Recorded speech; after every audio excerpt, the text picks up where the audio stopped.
Assalamualaikum warahmatullahi wabarakatuh. Innal hamdalillah nahmaduhu wa nasta'inuhu wa nastaghfiruh wa na'udzu billahi min shururi anfusina wa min sayyiati a'malina. Man yahdihillahu fala mudilla lahu wa man yudlil fala hadiya lahu. Asyhadu an la ilaha illallah wahdahu la syarika lahu wa asyhadu anna Muhammadan 'abduhu wa rasuluh. Allahumma salli ala Muhammad wa ala alihi wa ashabihi wa man tabi'ahum bi ihsanin ila yaumiddin, amma ba'd.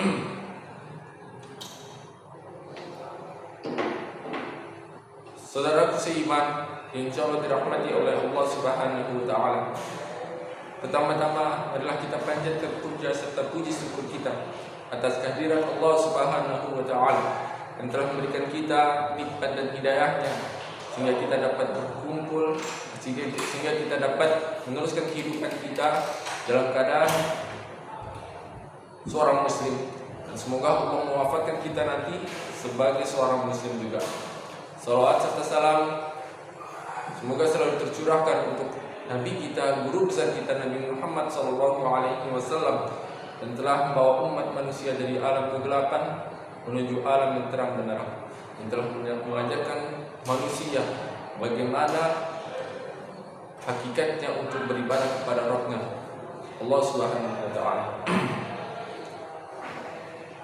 Wahai kaum muslimin, ketahuilah setiap perkara itu mempunyai syarat, dan demikian juga ibadah. Ibadah juga mempunyai syarat. Apabila tidak terkumpulnya dua ibadah ini, maka tidak akan pernah diterima amal seorang hamba sampai kapanpun. Karena itu wajib seorang muslim ketika ia beringin beribadah kepada Allah Subhanahu wa taala, maka hendaklah ia memenuhi kedua syarat ini agar ibadahnya diterima di sisi Allah Subhanahu wa taala dan membuahkan hasil kepadanya berupa pahala yang besar, dan juga Allah menyediakan baginya surga yang mengalir di bawahnya sungai-sungai. Adapun jika seorang muslim dia beribadah kepada Allah Subhanahu wa taala akan tetapi tidak memenuhi kedua syarat ini, bisa jadi Allah Subhanahu wa taala akan memasukkan dia ke dalam neraka. Karena memenuhi kedua syarat ini adalah suatu perkara yang sangat wajib. Apa itu? Yang pertama adalah dengan niat yang ikhlas dan tulus untuk Allah Subhanahu wa taala. Rasulullah sallallahu alaihi wasallam bersabda, "Innamal a'malu binniyat wa innamal likulli imrin ma nawa." Sungguh seluruh amalan itu tergantung dengan niat, dan seluruhnya seorang itu akan mendapatkan sesuai dengan apa yang ia niatkan.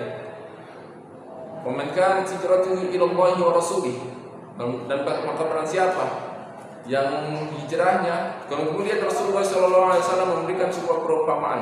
Barang siapa yang hijrahnya itu diperuntukkan untuk Allah dan Rasulnya, fa hijratuhu ila Allah wa rasulih, maka hijrahnya itu ya untuk Allah dan Rasulnya.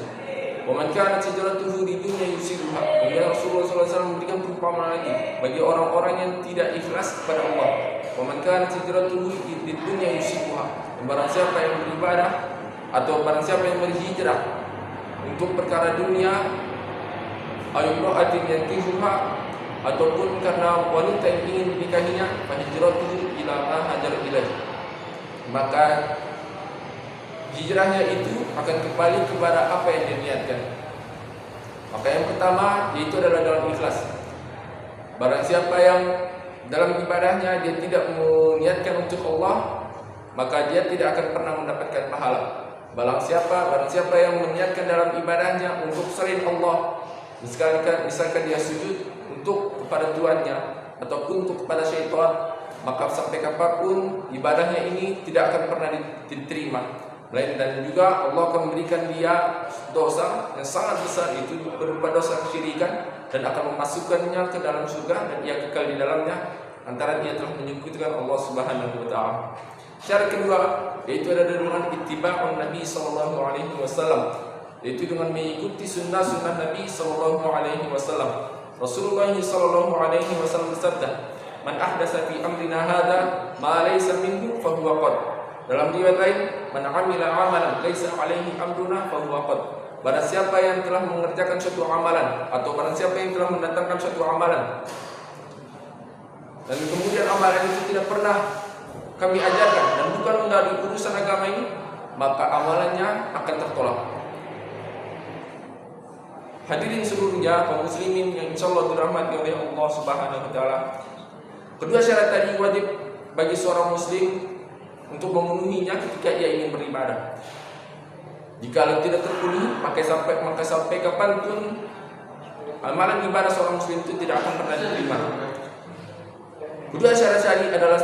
Kedua syarat tadi adalah suatu jalan atau wasilah yang digunakan oleh seorang muslim untuk mendapatkan rahmat Allah Subhanahu wa taala.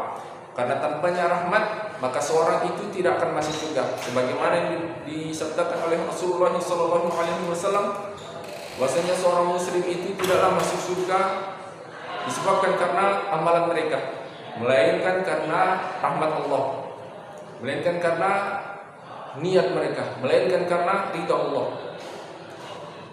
Oleh karena itu, jika seorang itu masuk surga disebabkan amalan mereka, bukan karena rahmat Allah, maka niscaya orang kafir pun akan masuk surga. Kenapa? Karena mereka juga melakukan kebaikan, akan tetapi apakah mereka mendapatkan rahmat Allah? Tidak sama sekali. Demikian apa yang dapat saya sampaikan. Mohon maaf bila ada kekurangannya. Wabillahi taufiq wal hidayah. Assalamualaikum warahmatullahi wabarakatuh.